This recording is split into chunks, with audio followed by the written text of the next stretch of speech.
My father didn't just steal my college fund, he tried to steal my future. But what he didn't know was that I'd turn every lie, every betrayal, and every manipulation into a weapon. I didn't scream. I documented. I didn't beg. I built a case. And when justice finally hit him, it came harder than he ever imagined. This isn't just a revenge story, it's about reclaiming power from the person who raised you just to ruin you.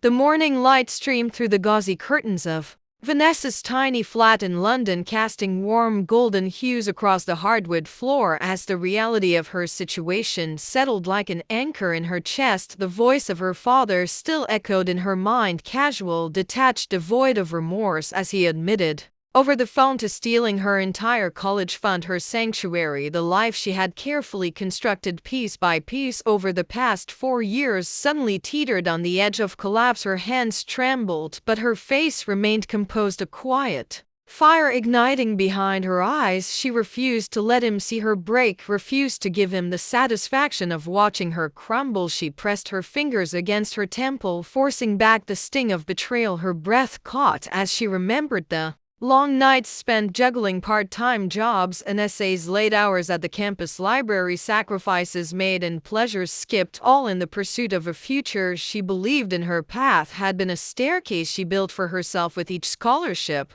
each saved pound a step upward, and now in a single sweep he had torn it down, leaving her dangling above uncertain. Vanessa stood from her desk and crossed a room, pacing in tight circles while her mind raced. She opened her laptop, the blue glow reflecting in her eyes, and began documenting everything, every transaction, every message, every promise broken. She would not allow this to become just another sad story whispered behind closed doors. This was war, and she would fight smart, not with rage but with precision. Her roommate Emma returned later that evening, her brows knitting into a frown as she noticed the fortress of documents surrounding Vanessa on the floor. What happened? She asked, dropping her bag and kneeling beside her. Vanessa lifted her eyes, shadows of exhaustion beneath them. My dad cleared out my college fund. Emma's jaw dropped. Every last penny. He had access as a co-signer, she continued, and while I was here abroad he used it all to pay his debts. Emma's voice rose. He can't do that, it's theft, it's wrong. Vanessa nodded. Yes, but not illegal, not technically. I never thought he'd do it. He sat in silence, the air heavy with shared outrage. Emma reached out, squeezing Vanessa's hand. We'll figure this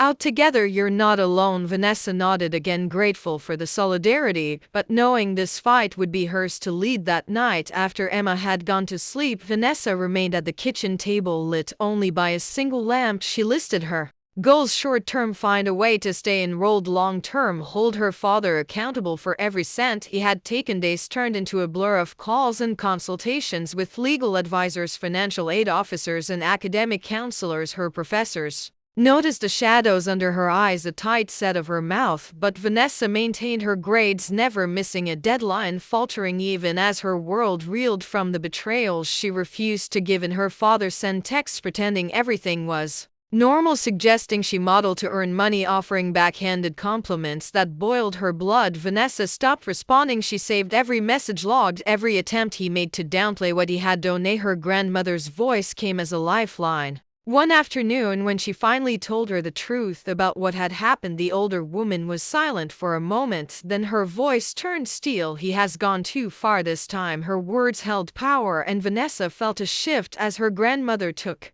up arms beside her, calling a family meeting, excluding him. The unity gave Vanessa strength she hadn't known she still possessed. The family's reaction was swift and fierce. Her mother devastated, her aunt incensed, her uncle stunned. As Vanessa laid bare the details of her father's theft, the room pulsed with shared disbelief and dawning fury. Her aunt, a seasoned attorney, leaned forward, tapping her chin. There's leverage here, not legal enough to sue outright, but enough to pressure him into making it right. Promises in writing, admissions over text. We can use all of it. Vanessa felt the first crack of light pierce the darkness around her. This was not about revenge, it was about reclaiming what was hers. She began moving with more purpose, closing vulnerable accounts, transferring savings to safer places. Her father's next call came at midnight, her phone buzzing in the dark. She let it ring, ignored the voicemail, then forwarded it to her aunt. Confrontation came days Later, her grandmother answering the door with ice in her gaze as Gregory tried to charm his way inside. She stood firm, forcing him to face the consequences of his actions. Vanessa watched from behind the curtains, her heart pounding as her father's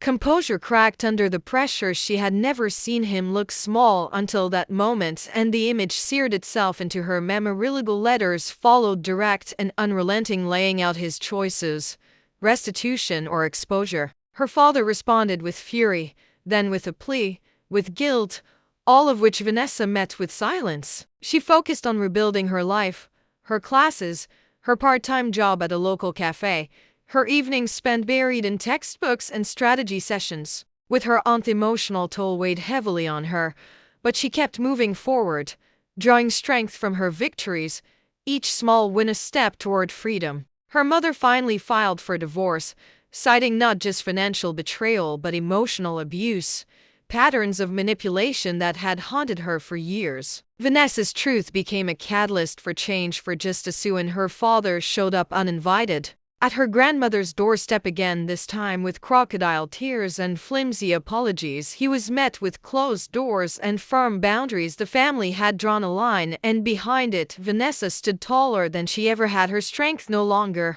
quiet or hidden, but visible in every choice she made, every step she took away from his shadow. As the first semester neared its end, Vanessa's determination paid off. Emergency funding secured, additional scholarships won, and new opportunities bloomed like wildflowers from the cracks he had tried to break her with. She was not just surviving, she was rising, and in that rise was the beginning of a storm he could never stop. Her grandmother called it her rebirth, her professors called it grit, Emma called it brilliant, Vanessa called it necessary. She looked at the skyline of London one evening, the lights glittering like stars in the distance, and smiled. She was not the girl who had once trusted blindly. She was a woman forged in fire, unafraid to stand alone if it meant standing strong. But even as the healing began, the shadows of what came next waited in silence. The past was not done with her yet, and neither was Vanessa. Sat at the edge of her bed, eyes fixed on the gray light creeping through the window, while the weight of what still lay ahead tightened around her chest like a vice. The victory of reclaiming her college funding had been only the first strike in a war that was still unfolding. The legal letters sent to her father had stirred more than just financial discomfort. They had awakened something buried deeper, a desperation that began surfacing in strange and unsettling ways. The first sign came in the form of silence. Gregory went quiet for 3 weeks. No call, no texts, no attempts at contact.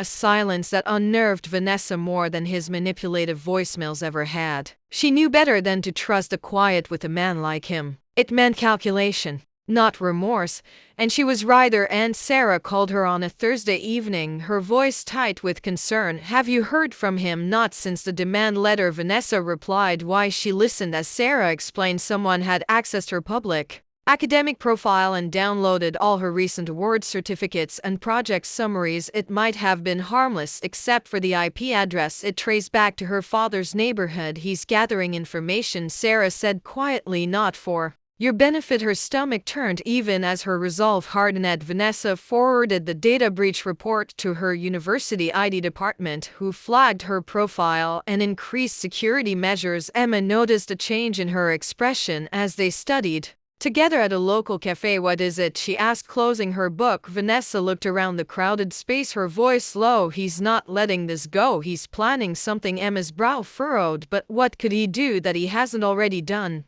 Vanessa didn't answer because the possibilities churned endlessly in her mind. That weekend, she received the first anonymous message. No name, no return address, just a slip of paper slid under her apartment door late at night, printed words in bold black type: "Protect your reputation or someone else will." She stared at the note, the sharp chill of fear crawling up her spine. Emma found her holding it like a loaded weapon. Her voice was sharp. "Who would do this?" Vanessa didn't need to guess. Her father had always believed in pressure over apology, manipulation over truth. Police were sympathetic, but with no proof of who had delivered it, their options were limited. Vanessa documented everything, scanned the notes, and uploaded them to her growing digital file, adding timestamps and location logs. She wasn't going to be caught unprepared, not again. but the tension seeped into her everyday life. She started double-checking the locks, leaving earlier for class, watching over her shoulder in crowded tube stations.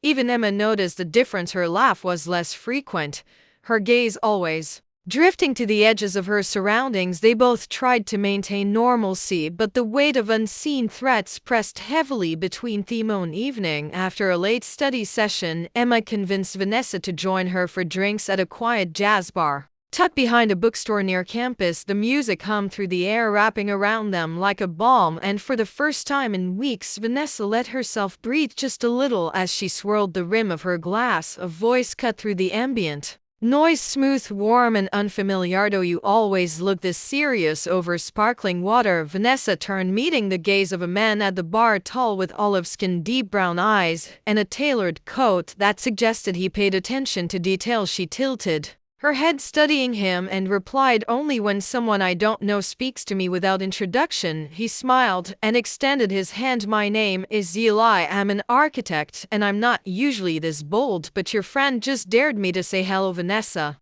turned to Emma, who smirked unapologetically. She sighed and shook Eli's hand. "Vanessa, I study economics, and I'm very good at spotting risk. This could go either way." He laughed. "Risk and reward are often entangled, wouldn't you say?" Their banter continued, smooth and effortless. Vanessa, surprised by how natural it felt to let someone in even for a moment. Ellie was charming without being invasive, curious without being nosy. Over the next hour, their conversation shifted from London neighborhoods to favorite authors to childhood dreams, his voice soothing her edges, his stories gently pulling her away from the storm circling her life. When he asked to walk her home, she hesitated but agreed, Emma trailing behind them, silently assessing as any good friend would outside her flat. Eli paused, his voice lower, more earnest. "I know I just met you, but if something's wrong, you can tell me." Vanessa searched his face, unsure of how much to share. "Your kind," she said, "and tonight was needed more than you know.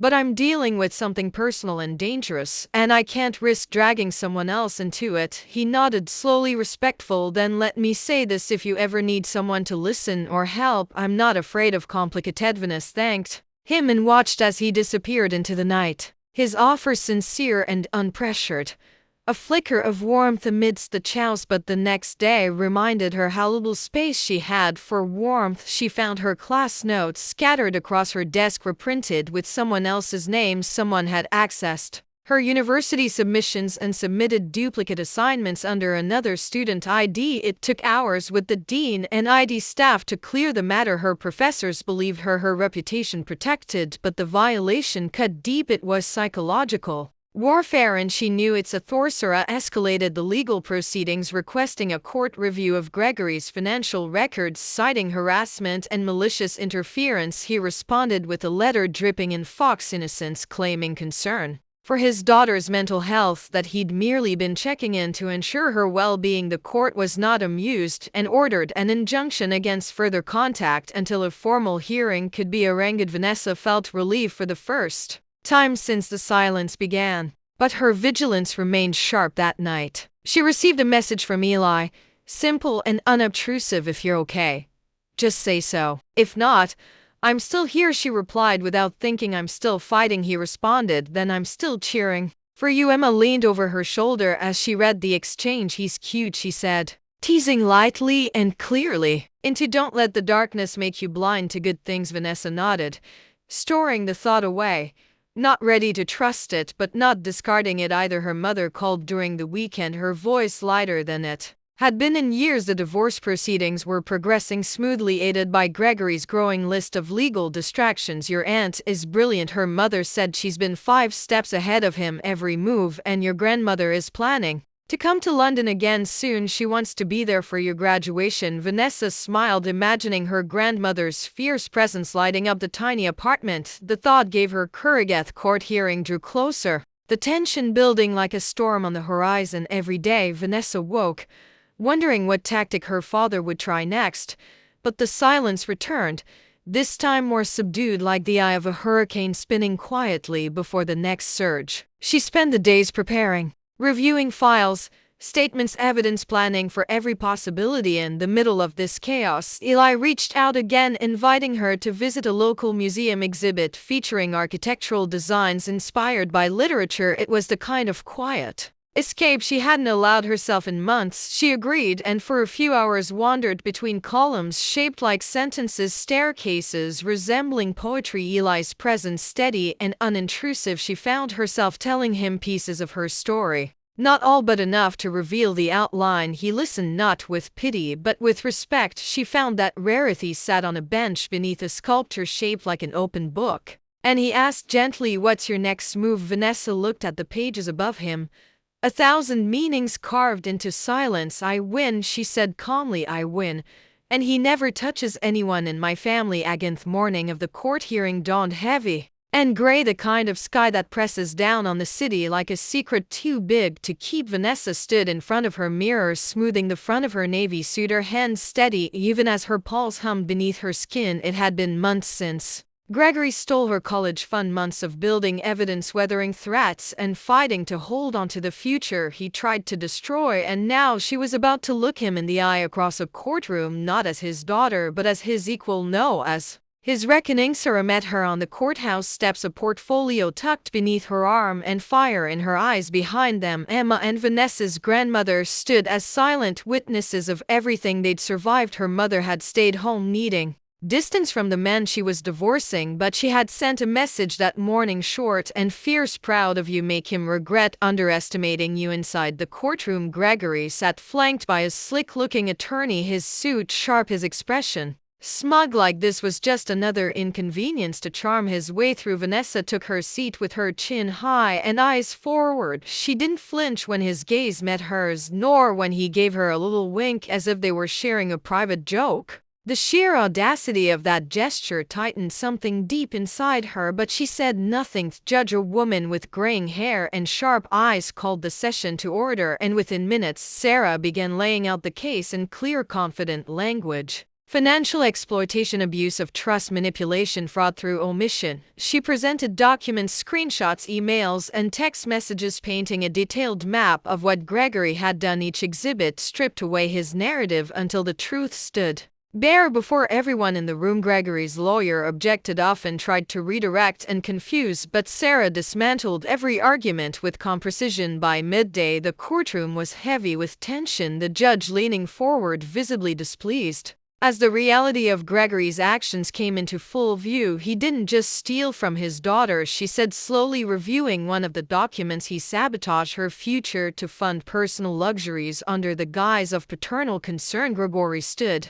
then addressing the judge with his hands raised in theatrical apology. "I made mistakes," he said, "but I never stopped loving my daughter. I was under stress. Desperate people do desperate things. I always intended to pay her back." The judge's expression didn't change, and Vanessa saw through every word. Then came her turn. Sarah called her to the stand, and Vanessa walked with measured steps, her voice calm as she answered each question. She described the years of saving, the dream of her education, the betrayal, the fear, the sleepless nights, the stolen identity, the threats, the isolation. She didn't cry, didn't raise her voice. She let the truth speak with its weight. When Sarah asked her why she brought the case, her answer was simple: "Because I refused to let him do this to anyone else." Gregory scoffed from the table, shaking his head, but the judge silenced him with a glare. Then she turned to Vanessa and asked quietly, "If he apologized genuinely, if he repaid every penny, would that be enough?" Vanessa took a breath, thought of Eli, thought of the late nights, the anonymous notes, the shattered peace, and whispered, "No, because he's done this to others, and he'll keep doing it until someone makes him stop." After recess, the judge returned her verdict. While the courtroom waited in breathless quiet, Gregory was ordered to begin immediate repayment under court supervision, barred from contacting Vanessa or accessing any joint family account, and referred for criminal investigation regarding fraudulent loan applications and identity theft. The final ruling shattered whatever smugness had remained on his face outside the courthouse. The press had gathered rumors of financial misconduct within a prominent local family, having reached eager ears. Sarah guided Vanessa through the throng, but not before a reporter called out, "Miss Edwards, do you feel vindicated?" Vanessa paused, met the camera lens with steady eyes, and replied, "I feel free."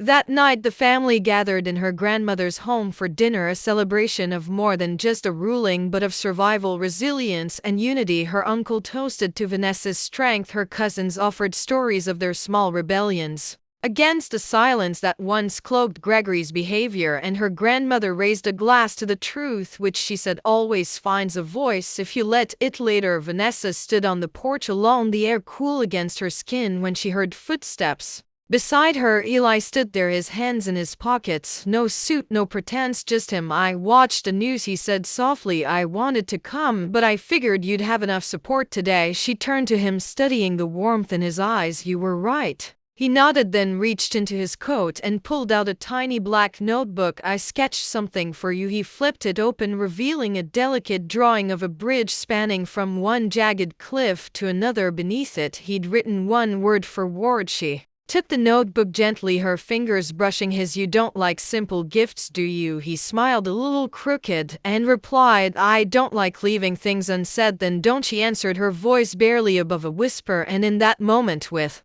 the worst behind her and something soft beginning to bloom ahead, Vanessa allowed herself to exhale, to lean into hope just a little. The weeks following the court verdict were a strange blend of serenity and uncertainty. Vanessa returned to London, where the crisp autumn air seemed to mirror the bittersweet calm that settled over her life. With the injunction in place and repayment terms enforced, Gregory could no longer touch her directly, but his shadow remained looming in small, quiet ways. She kept the doors locked, double-checked emails, monitored her accounts. Even though she knew legally he was boxed in, emotionally she couldn't shake the idea that he was still out there watching, waiting, planning. She threw herself into her work. The firm had welcomed her back with open arms, impressed by the maturity she displayed under extreme personal pressure. Her new project, a data transparency initiative for nonprofit funding, felt serendipitous, a way to use her pain to help others avoid similar exploitation. Eli began joining her on late walks through the city, their connection deepening with every shared silence and stolen glance. He never pushed, only offered a quiet, constant presence. She was learning to trust again, not just him but her. Cell phone afternoon, while organizing old emails, Vanessa found an unread message buried in her spam folder. It was from a woman named Charlotte. The subject line read, "He did it to me too." Heart pounding, she opened the email and read Charlotte's story, eerily similar to her own. Charlotte had once dated Gregory years ago. They'd had a brief relationship during which he convinced her to lend him a large sum of money, promising to invest it in a business. He disappeared weeks later. She never saw a penny back and never told anyone until she saw Vanessa's story in the news. "He just wanted you to know you're not alone." The email ended with, "If you ever want to talk, I'm Hera." Vanessa forwarded the message to Sarah, who replied within minutes. "This changes everything," she explained. "With multiple victims coming forward, we may be able to build a broader fraud case against him with criminal implications that go beyond family law. It also strengthens your protection under witness intimidation laws. We need to meet with Charlotte." 12 days later, they met in a small cafe near Hyde Park. Charlotte was older, maybe in her late 30s, poised and polished, but with the same guarded eyes Vanessa had seen in her mirror. Charlotte brought documentation, emails, messages, even a copy of the wire transfer she'd sent Gregory. £10,000 vanished in a heartbeat. "Preys on people who trust easily," she said, stirring her tea. "People who see the best in others, and he twists it into something profitable." Vanessa nodded, understanding the pattern all too well. When Charlotte asked why she pursued legal action, Vanessa's answer was clear: because it was the only way to stop him from doing it again. As the broader case began to build, Gregory's situation worsened. The repayment plan drained what little legal income he had left, and without family to borrow from, he found himself cut off from every lifeline he'd once exploited. Sarah discovered he was attempting to sell stories to tabloid sites about being a victim of family betrayal, painting himself as a misunderstood father trying to repair broken bonds. Vanessa issued a public statement through her lawyer: "Short and direct, any attempts to profit from false narratives will be met with legal consequence." But then came the unexpected twist. Emma burst into Vanessa's room one rainy morning, holding her phone in shock. "Look at this," she said breathlessly. Vanessa took the phone and read the headline: Local man hospitalized after apparent fall from balcony. Gregory Edwards was listed in critical condition. Everything stopped in that moment. The familiar anger she expected to feel didn't come. Instead, a strange hollowness opened inside her. The man who had caused her so much harm now lay broken in a hospital bed, possibly unable to speak, to move, to lie anymore. Sarah confirmed the news later that day. Gregory had fallen from a second-story balcony at a rental property. No witnesses, no signs of forced entry. He was in surgery now, condition unstable. No foul play suspected, but authorities were still investigating. Vanessa felt conflicted, standing at the edge of something she didn't understand. Part of her wanted closure, the kind she could only get face to face, but another part felt relief, not because he was hurt, but because she was finally free from chasing justice. It was catching up to him all on its own. Nellie came over that evening. He found her on the couch, staring at nothing. She told him everything about Charlotte, the fall, the confusion that trailed her thoughts. "You don't have to feel guilty," he said quietly. "You didn't push him." The truth did. She looked at him, tears in her eyes, and whispered, "I don't know how to feel about any of it." Eli reached for her hand and said, "Feel everything, then decide what to do next." Over the next few weeks, Vanessa's story gained traction again, this time framed not as courtroom drama but as a cautionary tale of financial abuse and generational betrayal. Survivors from across the country wrote to her, people whose parents or partners had taken advantage of their trust. Many cited her courage as the reason they finally sought help. Charlotte became a regular part of her circle, offering not just solidarity but friendship and perspective. Then one morning, Vanessa received a letter handwritten on plain stationery. No return address, no signature.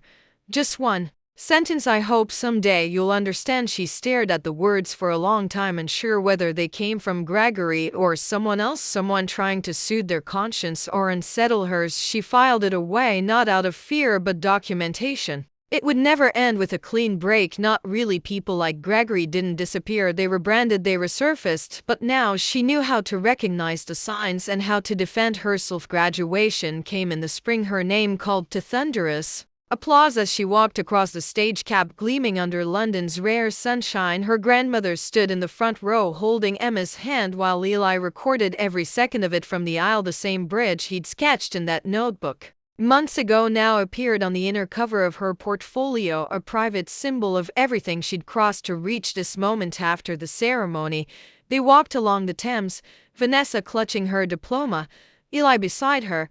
"What now?" he asked. She smiled. "The future, but this time on my terms." She paused, then reached into his coat, pulling out a tiny silver key. "This is for the art studio near my flat. I signed the lease.